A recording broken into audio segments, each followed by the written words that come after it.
Auto మరియు motor కార్మికులకు సంక్షేమ బోర్డు ఏర్పాటు చేయాలని డిమాండ్ చేశారు ఐఎఫ్టియు రాష్ట్ర ప్రధాన కార్యదర్శి కె సూర్యం. మంగళవారం తెలంగాణ ప్రగతిశీల auto and motor workers union IFTU ఆధ్వర్యంలో రాష్ట్ర లేబర్ కమిషనర్ కార్యాలయం ముందు జరిగిన ధర్నాలో ఆయన పాల్గొని ప్రసంగించారు.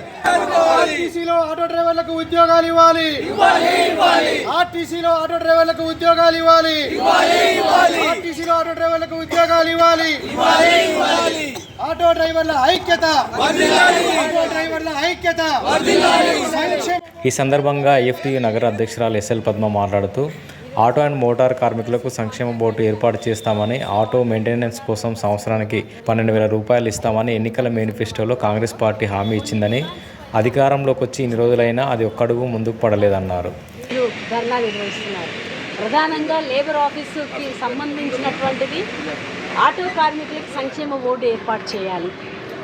యూనియన్ ప్రధాన కార్యదర్శి వి ప్రవీణ్ మాట్లాడుతూ 10 సంవత్సరాల నుండి ఆటో మీటర్ ఛార్జీలు పెరగలేదని, పెరుగుతున్న ధరలకు అనుగుణంగా మీటర్ ఛార్జీలు మినిమం 50 రూపాయలు, ప్రతి కిలోమీటర్కు 20 రూపాయలకు పెంచాలని డిమాండ్ చేశారు. ఒక కంపెనీలో యజమాని, ఒక కంపెనీలో కార్మికులు ఉంటే కార్మికునికి యజమానికి వచ్చేటువంటి సమస్యలు ఎవరు పరిష్కరిస్తారంటే అది లేబర్ డిపార్ట్మెంట్ పరిష్కరించాలి. మరి మనకు ఓనర్ ఎవరున్నారు? మనకి ఓనర్ ఎవరంటే ప్రభుత్వమే మనకు ఓనరు, ప్రభుత్వమే మనకు యజమాని. అట్లాగే ఏదైతే ట్రాన్స్పోర్ట్ డిపార్ట్మెంట్ ఉందో, ఏదైతే రవాణా శాఖ ఉందో, ఆ రవాణా శాఖ మనకు యజమానిగా ఉన్నారు. యూనియన్ అధ్యక్షులు వి లింగంగౌడ్ అధ్యక్షత వహిస్తూ మహాలక్ష్మి పథకం ద్వారా నష్టపోతున్న ఆటో డ్రైవర్లను ఆదుకోవాలని, ఓలా ఊబర్ సంస్థలను నిషేధించాలని, ప్రభుత్వమే ప్రత్యేక యాప్ రూపొందించి నిర్వహించాలని విజ్ఞప్తి చేశారు.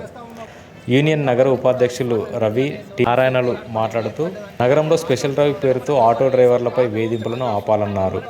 కార్యక్రమంలో union working president MD Afzal, ఉపాధ్యక్షులు Krishna Mudiraj, organising secretary J Venkatesh Goud, M Srinivas, నాయకులు Banda Yadaiah, MN Reddy, MD Yusuf, D Ashok, Mohammed Maulana, S Sivaraju, Madhusudan తదితరులు పాల్గొన్నారు.